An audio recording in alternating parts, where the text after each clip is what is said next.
There's a difference between remembering something and becoming it. Most people don't understand that. They think memory is just storage, a filing cabinet in your brain where you keep the past safe and sorted. But what if I told you that some memories don't want to stay filed away? What if some moments in time are so saturated with trauma, so heavy with horror, that they become alive? What if your mind isn't a filing cabinet at all, but a cage? And what happens when that cage gets too full? I'm Alvin, and this is Common Ground Horror. 6 months ago, I was drowning. Fresh out of grad school with a master's in history that might as well have been printed on toilet paper for all the good it did me. I had a mountain of student debts that gave me nightly panic attacks, the kind where you wake up at 3 a.m. with your heart trying to punch through your ribs, doing the math on interest rates in the dark.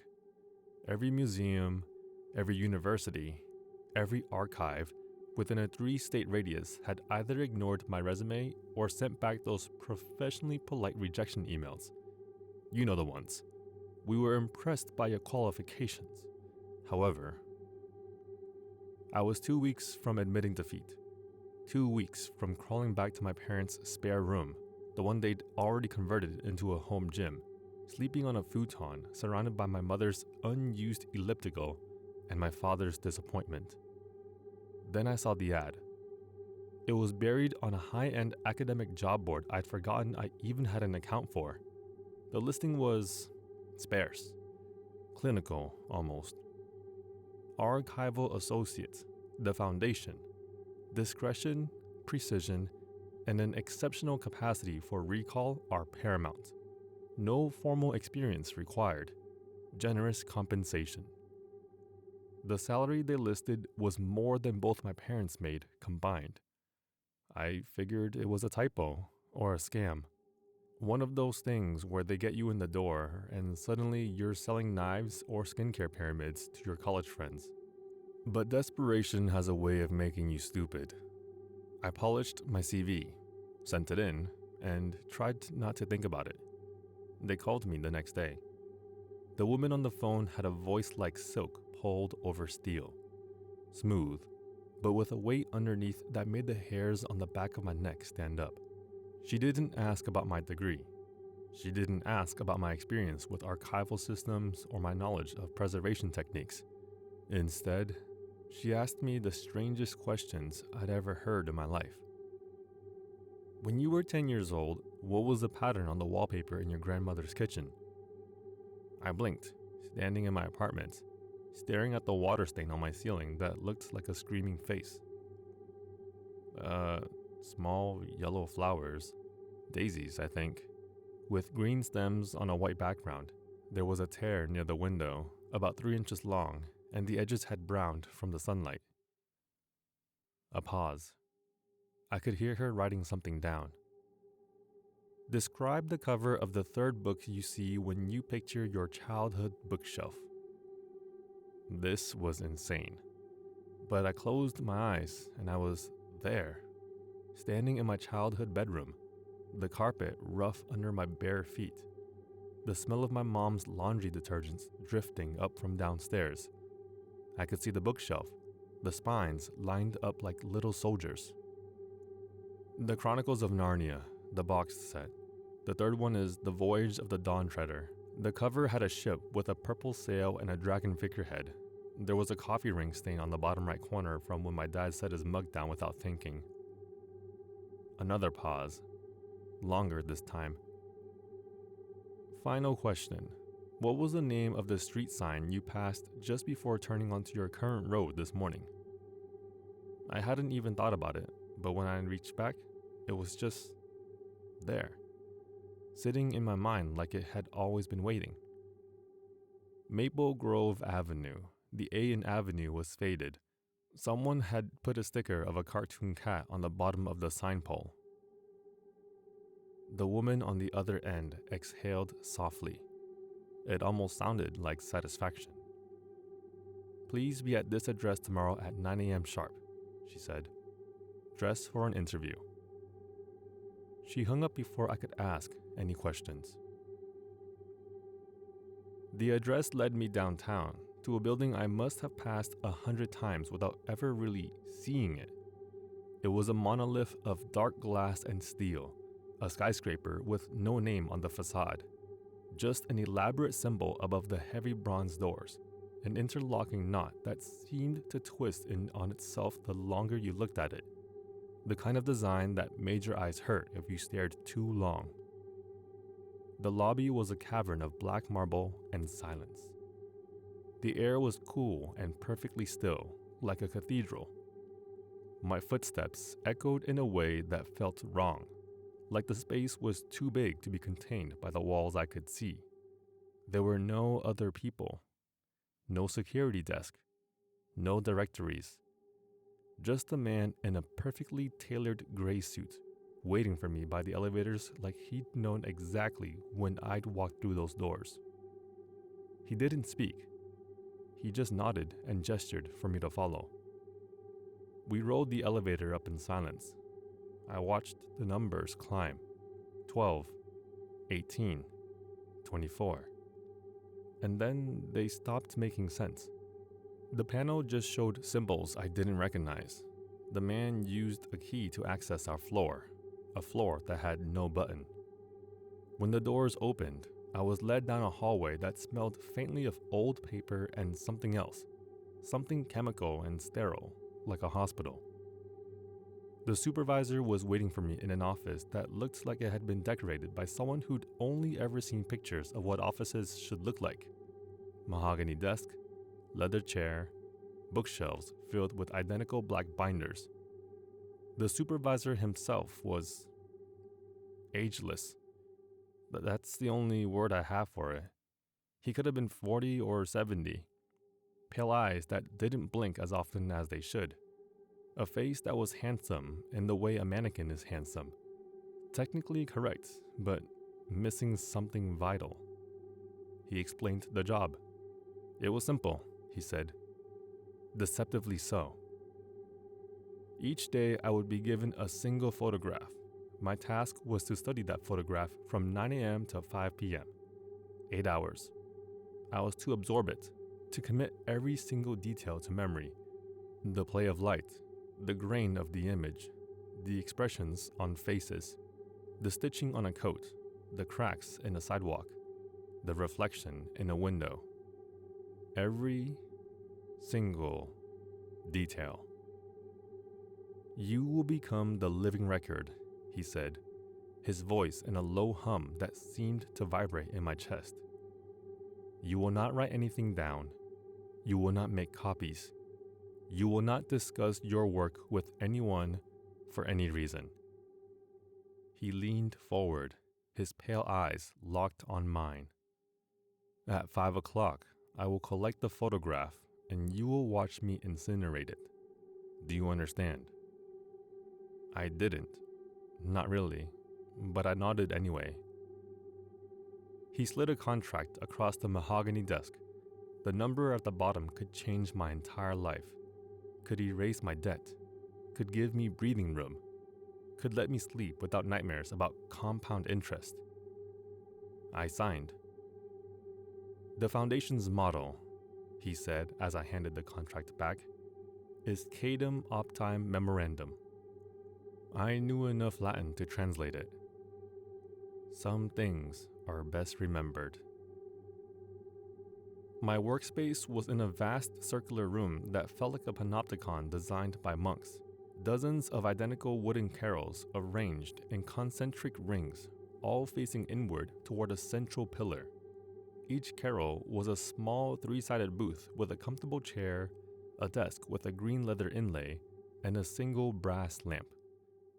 The silence was absolute. There were maybe 30 other people in the room, but the only sound was the soft rustle of clothing and the low, ever-present hum of the building's ventilation system. No one spoke.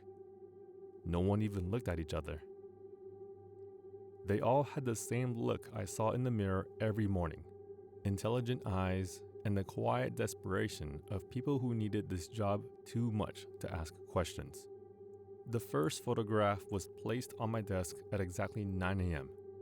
It showed a dusty, abandoned ballroom, ornate plasterwork on the ceiling, peeling in long, elegant strips like dried skin.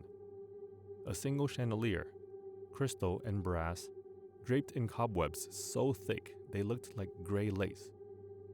Sunlight streamed through a grimy arched window, illuminating a universe of dancing dust motes. That was it.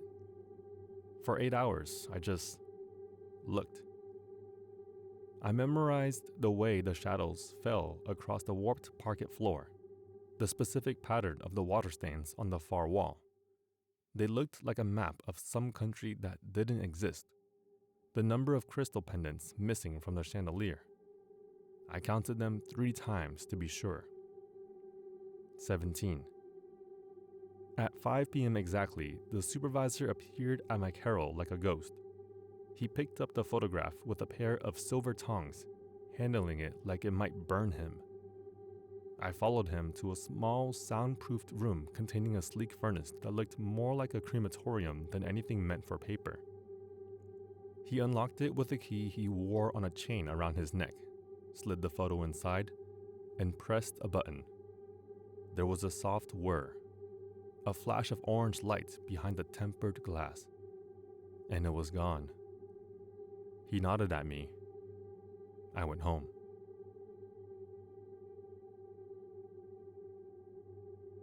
The days fell into a rhythm, a new photo every morning, placed on my desk by invisible hands while I wasn't looking. A wedding party from the 1920s.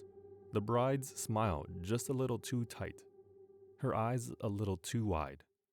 A grimy factory floor, men in flat caps staring grimly at a piece of machinery that looked like it had claimed a finger or two. A desolate stretch of highway at dusk. A single car abandoned with its door hanging open like a broken jaw. They were all unlabeled. No dates, no locations, no context. Just moments, frozen and silent. My colleagues remained phantoms. We'd nod sometimes in the elevator or the sterile break room where we'd microwave our sad, solitary lunches. But we never spoke. It was a rule. An unwritten one, but powerful. We were all islands in that circular room, separated by silence and the weight of whatever we were staring at. The dreams started about a month in. At first, they were just echoes. I'd dream I was standing in that dusty ballroom from the first photograph, and I could smell it. The decay, the dry rot, the faint, ghostly sense of perfume that had soaked into the walls a century ago. I'd hear music, a waltz, faint and scratchy, like it was playing on a phonograph in another room. I woke up unsettled, but I dismissed it. I was staring at images for 8 hours a day. Of course they'd creep into my subconscious. But they got stronger. After memorizing a photograph of a grim-faced family on a sagging porch, Dust Bowl era, I guessed, from the clothes and the desperate, hollow look in their eyes, I had a dream where I was the father. I could feel the rough, splintered wood of the porch railing under my calloused hand, the grit of dust between my teeth, grinding with every breath, the gnawing, hopeless hunger in my stomach that had become so familiar it was almost comfortable. And the love. God, the love. A desperate, protective love for the woman and children beside me that was so fierce and painful, it made my chest ache when I woke up. I lay in bed, gasping, tears running down my face for a family that wasn't mine, had never been mine, in a life I'd never lived. The day I studied a photograph of a collapsed mine entrance, timber supports snapped like matchsticks, a dark wound in the earth. I spent the night dreaming of darkness. The oppressive weight of the earth above me, pressing down with the patient malice of geology. The taste of coal dust, thick and choking in my throat. The chilling subterranean cold that seeps into your bones and never, ever leaves. I heard shouts, other men, muffled and terrified, their voices distorted by rock and desperation. The groan of shifting stone, that sound that means you have seconds, maybe, before everything comes down. I woke up gasping for air, my pajamas soaked through with sweat, my throat raw. I'd been screaming in my sleep. This became my new normal. Every night I was a tourist in someone else's tragedy. I was a soldier in a trench, mud sucking at my boots, the smell of cordites and fear thick enough to taste. I was a woman alone in a lighthouse, storm winds howling around me like a hungry animal, waves crashing against stone with enough force to shake my teeth. I was a witness to car accidents, fires, arguments steeped in quiet, venomous rage that sat in the air like rot. I was living 100 different lives, and none of them were my own. My actual life started to feel thin, unreal, like it was the dream and the photographs were what was solid. I'd be walking to the grocery store and the texture of the pavement would feel wrong, too smooth, too modern. The bright colors of the cereal aisles seemed garish and loud compared to the sepia and black and white worlds I inhabited every night. My own memories started to get fuzzy around the edges. I had to really concentrate to remember my college roommate's name, but I could tell you the exact pattern of rust stains on the hull of a shipwreck I'd studied for 8 hours 3 weeks prior. I could describe in perfect detail the way light filtered through the broken windows of an asylum, but I couldn't remember what my mother's voice sounded like. The first major crack appeared on a Tuesday. The photograph showed a street corner, late 1970s, judging by the cars and the fashion. A crowd had gathered, all looking at something just out of frame. Their faces showed shock, morbid curiosity, that rubber-necking instinct humans have when confronted with tragedy. But my focus, for 8 hours, had been on one man at the edge of the crowd. He was younger, maybe early 20s, thick mustache, denim jacket with a patch on the shoulder I'd memorized, some band logo I didn't recognize. He wasn't looking at whatever horror had drawn the crowd. He was looking away. His face was pale, bloodless. His eyes were wide with a specific personal terror that had nothing to do with whatever was happening out of frame. He was the only one who looked truly afraid. That evening on my way home, I saw him. I was waiting to cross the street, my mind still half trapped in that photograph, when I noticed a man on the opposite corner. Older, of course. His mustache was gray now, shot through with white. His face was lined with 40-odd years of living. The denim jacket was gone, replaced by a rumpled tweed coat that had seen better days. But it was him. The same wide-set eyes, the same shape of the jaw, the same slightly crooked nose. I froze. My heart slammed against my ribs so hard, I thought I might be having a heart attack. It had to be a coincidence, a trick of the light. My overstimulated brain making connections that weren't there, seeing patterns in chaos the way it always did. But then he turned his head. His eyes met mine across 4 lanes of traffic, and recognition dawned on his face. Not the pleasant recognition of seeing an acquaintance, not the puzzled recognition of someone trying to place a vaguely familiar face. Horror. Raw, gut-wrenching, soul-deep terror.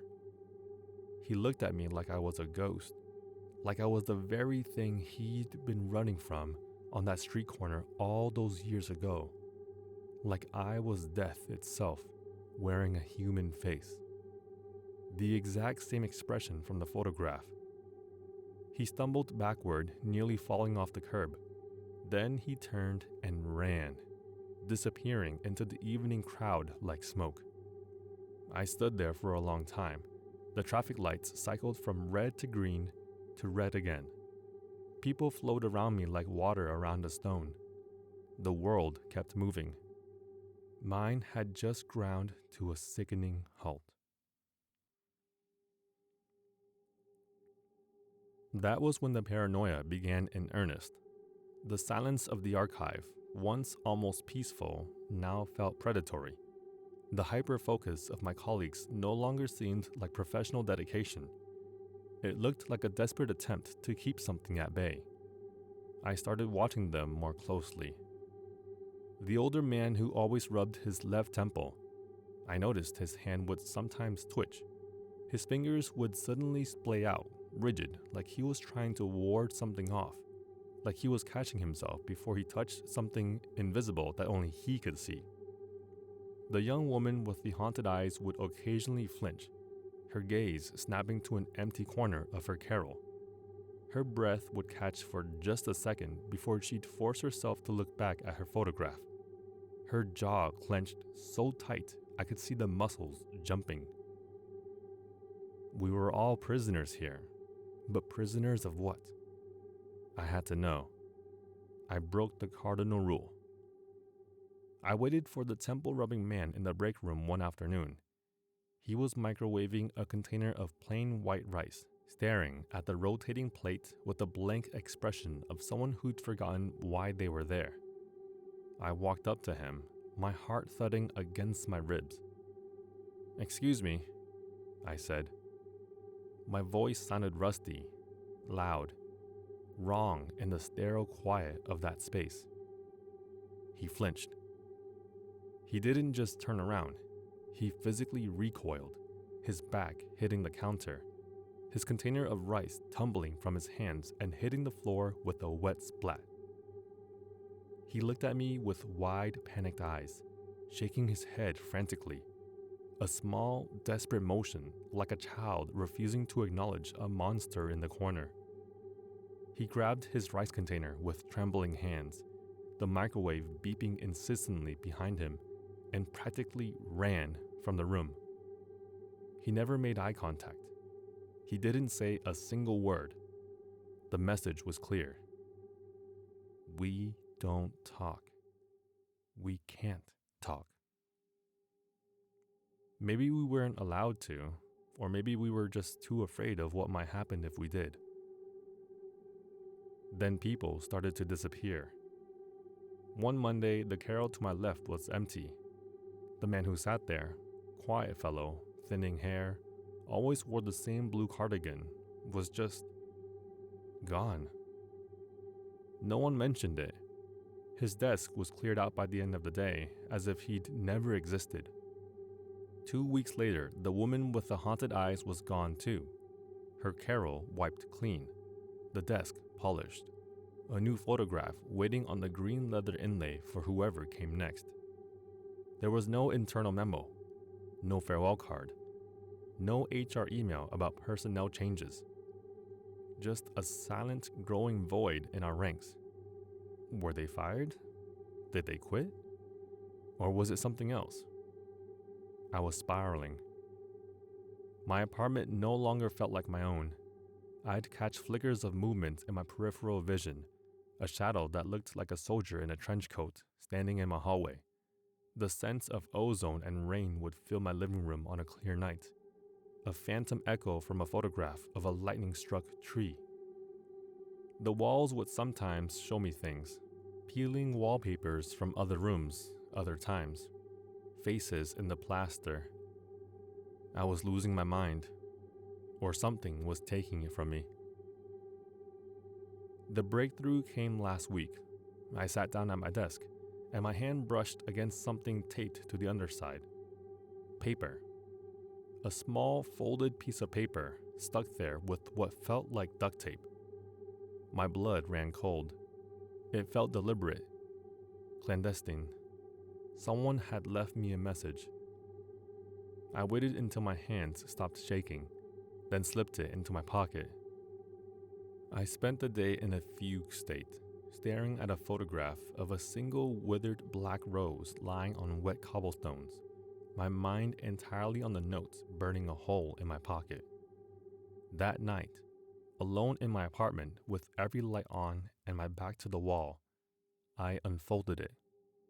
It wasn't a note, not in the traditional sense, just a string of alphanumeric characters written in a shaky hand.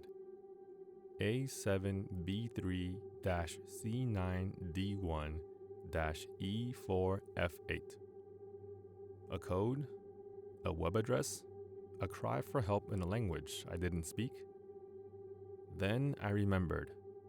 Every archivist had a small personal safe in the locker room. For valuables, they'd said during orientation.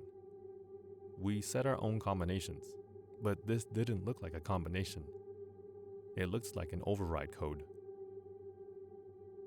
The next day, I watched the empty carrel where the haunted-eyed woman used to sit, still vacant, still waiting. After everyone had left, after I'd heard the last elevator descend, after the silence had settled like a blanket over the circular room, I went to the locker room. My heart was pounding so hard I could hear it in my ears, feel it in my throat. I found her locker, standard issue, gray metal, identical to all the others. Next to the combination dial was a small, almost invisible keyhole, an override. I typed the sequence into the digital pad. There was a soft beep, a heavy mechanical click. The safe door swung open. Inside was paper, scraps, notebooks, loose-leaf sheets covered in frantic, spidery handwriting, newspaper clippings, printouts from academic journals and obscure physics forums. It was forbidden knowledge. The one thing we were never, ever supposed to do. She had been writing it all down. I took everything, stuffed it in my bag, and ran. I've spent the last 3 days poring over her notes. It's not a single coherent narrative. It's the fragmented, desperate research of a brilliant, terrified mind trying to understand what was being done to her. There are clippings from obscure historical journals about spontaneous combustion and mass hysteria, printouts from quantum physics forums discussing observer effects and temporal loops, and pages of her own synthesis, her own desperate attempts to make sense of the impossible. And I finally understand. According to her research, certain moments in time, certain places, are so saturated with trauma, with violence, with some powerful and paradoxical emotion that they create a kind of scar on reality itself, a resonance. She used terms I barely understood: quantum entanglement, temporal feedback loops, mnemonic resonance, observer-dependent collapse. But the term she kept circling, the one she'd scrawled over and over in the margins until the pen had torn through the paper, was genius loci, spirit of place. But she'd added her own qualifier, genius loci malignum. These aren't just memories of bad events. They are the events themselves, still happening, still echoing. Moments that have become sentient, predatory. A murder so brutal it imprinted itself on the room, and now the room itself lashes out at anyone who enters. A temporal paradox, like a man who appears in a photograph of his grandfather's military unit years before he was born, creating a loop that attracts unwanted attention from outside. Glitches in the fabric of the universe. Hauntings of a moment, of a place, of an idea. The Foundation's job is to find these glitches, these malignant echoes, and the way they capture them is simple. They take a photograph. The photograph acts as a physical anchor, a key. It traps the entity, isolates it, freezes it in a single moment.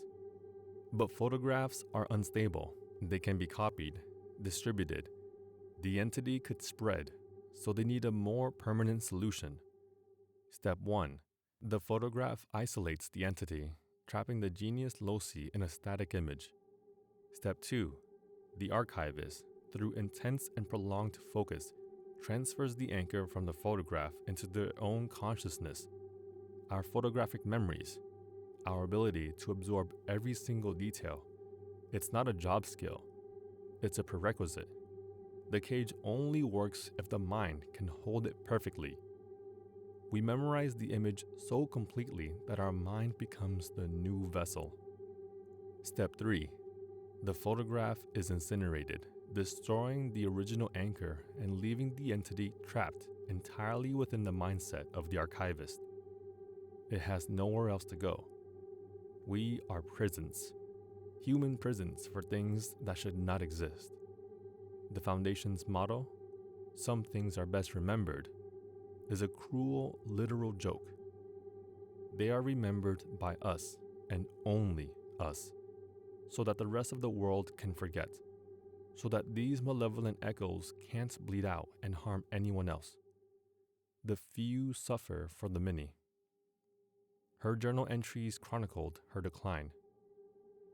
October 12th, archived the boardwalk collapse.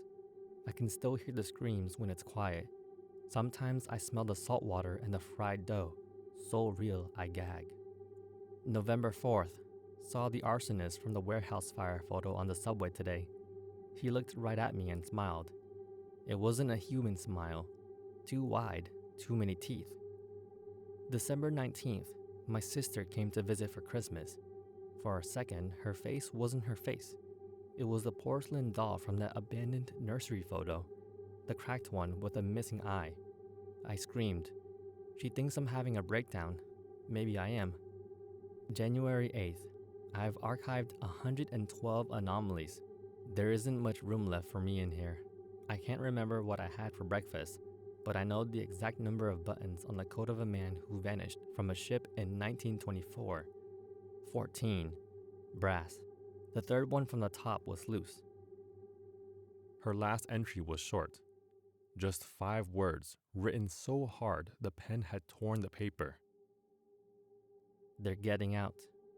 Cage full. I've archived almost 200 of them now. 200 moments. 200 tragedies. 200 malignant ghosts wearing the skin of memories. And the cage is full. My cage is full. Last night I was making tea, and for a full minute my kitchen wasn't my kitchen. It was a cold-tiled morgue from a photograph I'd studied months ago. I could smell the formaldehyde and the bleach. I could see the drains in the floor, dark with old blood. The man from the 1970s street corner, I can see him everywhere now, in crowds, on the subway, in the reflection of shop windows, always with that same expression, that same silent scream of recognition and horror, always looking right at me. The walls of my apartment ripple sometimes, showing me the peeling floral wallpaper of a Victorian seance room. The static on my radio whispers words in a language I don't know, but somehow understand, and they fill me with cold dread. I am a walking, talking containment unit, and I have breached. The entities I hold are leaking into the world around me. My landlord knocked on my door yesterday about a water leak. When he saw me, he flinched. "Sorry," he said, his face going pale. "For a second there, you looked like someone else. A lot of someone else's, all at once." He left without another word, practically running down the hallway. I found myself in my bathroom 2 nights ago holding a bottle of pills. It felt like the most logical, rational thought I'd had in months. If I end it, they end with me. The memories, the things wearing the skins of memories, they all get erased. It would be a release. For me, for the world. But as I stood there, my hand shaking, the supervisor's voice echoed in my head. You will become the living record. And I realized with a sudden freezing certainty that this is what they want. This is the end of the job cycle, the Foundation's retirement plan. They hire us, they fill us with horrors until we break, and then we retire ourselves. It's clean, efficient, and it completes the final incineration. The memories die with us, taking their monsters back into the dark. So now I'm trapped. I can't go on like this. I'm losing myself. My own memories feel like old, faded photographs compared to the vivid, high-definition nightmares I'm forced to carry. But I can't kill myself, because that's playing their game. That's doing their dirty work for them. Is there another way? Can you fight a memory? Can you exorcise an event? I'm sitting in my apartment now. The lights are flickering. In the reflection of my dark computer screen, my face is a flickering montage, 100 others bleeding through. A soldier, a bride, a factory worker, a man on a street corner, frozen in eternal terror. The hum of the building sounds like a waltz, then like the roar of a fire, then like the howl of a storm at sea. They are all in here with me, and they want out. If you've lived through a nightmare you can't explain, I want to hear it. Send your stories to commongroundhorror@gmail.com to be featured on the channel. This has been Alvin for Common Ground Horror. Until next time, sleep well, if you can.